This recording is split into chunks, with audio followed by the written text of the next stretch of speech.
The story begins with a truth so powerful that it seems to echo through every conversation surrounding this fight. Anthony Joshua is built different. In the ring, he is not just a man, he is a force of nature. A living storm of strength, speed, and precision. He doesn't simply carry power in his fists. He carries the kind of potential that reshapes entire eras of boxing.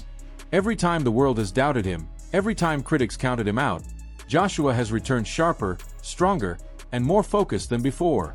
That ability to rebuild himself after defeat is what separates champions from legends. The image that still lives in boxing history is the moment Joshua detonated a thunderous right hand on Wladimir Klitschko. A single punch that dropped a man who had ruled the heavyweight division for over a decade. Yes, Klitschko was past his absolute prime, but power ages slower than speed, and that night proved that Joshua's power is timeless. That moment didn't just define a fight. It defined a generation. And now, years later, that same highlight forms the backbone of a strange new belief system. One that Jake Paul has convinced himself is real. Jake looks at Joshua's losses. The defeats to Alexander Usyk. The stunning upset by Andy Ruiz. The moments of hesitation. The stretches of vulnerability. And somewhere in all of that, Jake sees a climbable mountain. He sees cracks in the armor. He tells himself that Joshua struggles with smaller men. That his power fades. That the legend is fading. But belief does not change reality. And when men like Joe Rogan and Mike Tyson break this fight down, their conclusion is almost unanimous. Anthony Joshua is not just another heavyweight. He is one of the most terrifying punchers the modern era has ever seen. His knockouts don't just end fights, they erase memories. Jake Paul, no matter how far he has come from his YouTube beginnings, is about to step into a completely different universe. Tyson issues a chilling warning. Joshua must stay disciplined, must stay sharp, because when the size difference is this extreme, even one mistake can change lives. Rogan goes even further, calling this matchup one of the wildest and most unhinged proposals in combat sports history. Jake went from sparring a 58-year-old Mike Tyson in a controlled exhibition, straight into the path of a fully active heavyweight destroyer. The danger of this fight becomes even more real when analysts revisit Joshua's brutal demolition of Francis Ngannou. That wasn't a fight, it was an execution. It was a reminder of what happens when raw athleticism meets polished heavyweight power. Joshua lost to Usyk twice, yes. Ruiz stunned the world, yes. But those men were elite-level boxers with championship experience and world-class power. Ngannou, despite his terrifying aura, was still a newcomer to the sport of boxing, and Joshua treated him exactly like one. For Jake Paul, the danger is even greater. It's not just about getting knocked out. It's about what happens before that. Smaller 10-ounce gloves offer far less protection. The Wade concept host highlights a terrifying truth. A clean knockout is often safer than 8 rounds of sustained punishment.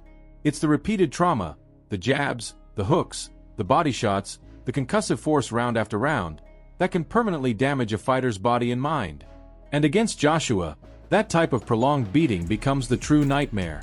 Jake's team knows exactly what they are risking.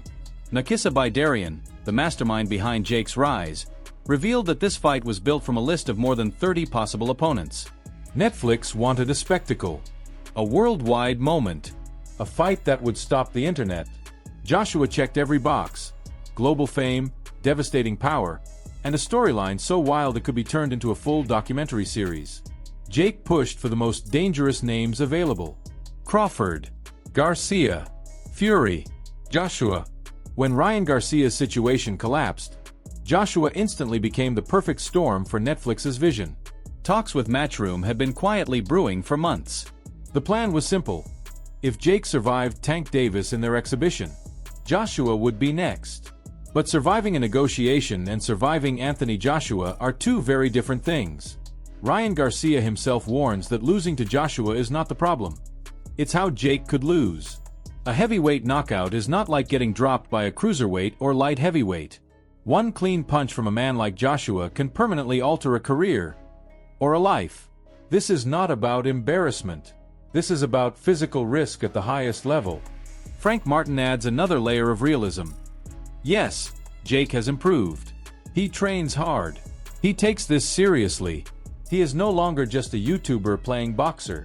But Anthony Joshua didn't learn this in a few years. He grew up inside this world. There are no shortcuts at this altitude. Johnny Nelson goes even further and suggests something chilling. This could be Jake Paul's final fight. The money is life-changing. The spotlight is global. The stakes are unlike anything he's ever faced. Even people who hate the matchup will be glued to their screens, waiting for the possibility of witnessing Jake Paul get knocked out cold. Nelson also questions Joshua's motivation. From a legacy standpoint, beating Jake Paul does nothing. It earns no respect in the history books. It adds no championship glory. The only real victory here is financial. But in the modern era of boxing, money moves mountains, and Joshua understands the business perfectly. Francis Ngannou's refusal to accept the fight only added more fuel to the fire. Joshua openly criticized him for walking away from a reported $10 million payday. Chael Sonnen went even harder, saying that a fighter who refuses massive opportunities damages his own career more than any defeat ever could. And while Ngannou stepped back, Jake Paul ran forward. He embraced the danger. He chose the money, the exposure, and the adrenaline rush of climbing way outside his natural weight class. Jake's belief that Joshua struggles with smaller fighters became another chapter in his internal mythology. Analysts quickly dismantled that idea. Joshua has knocked out fighters of every shape and size. Tall, short, bulky, quick. It has never mattered consistently. If Jake even survives 2 or 3 rounds, it will be seen as a shocking accomplishment. If he falls in the first, that's simply the outcome most experts expect. The mismatch is so extreme that people can't stop asking the same question. Why would Jake even do this? Then the number leaks. $92 million. For that kind of money, many people would walk into far greater danger. Some would do it for far less. Fighting Joshua is insanity, but the reward is astronomical. Even Nate Diaz joked that for that number, he'd love to fight both Jake and Joshua on the same night. And whether people love him or hate him, there is no denying it. This fight represents the absolute peak of Jake Paul's promotional empire. Yet beneath all the hype, beneath all the headlines, beneath all the money and spectacle, the truth remains harsh and unshakable. Jake Paul is stepping into the ring with a polished heavyweight destroyer. The entertainment value is undeniable. The storyline is massive. The attention will be global. But the gap in skill, experience, power, and durability is overwhelming. Opportunities like this come once in a lifetime. Jake Paul didn't run from it. He walked straight into the fire. Whether this becomes the defining triumph of his career, or the violent ending of his boxing journey, the world will be watching. The lights will dim. The bell will ring. And in those first few seconds, reality will arrive at full speed.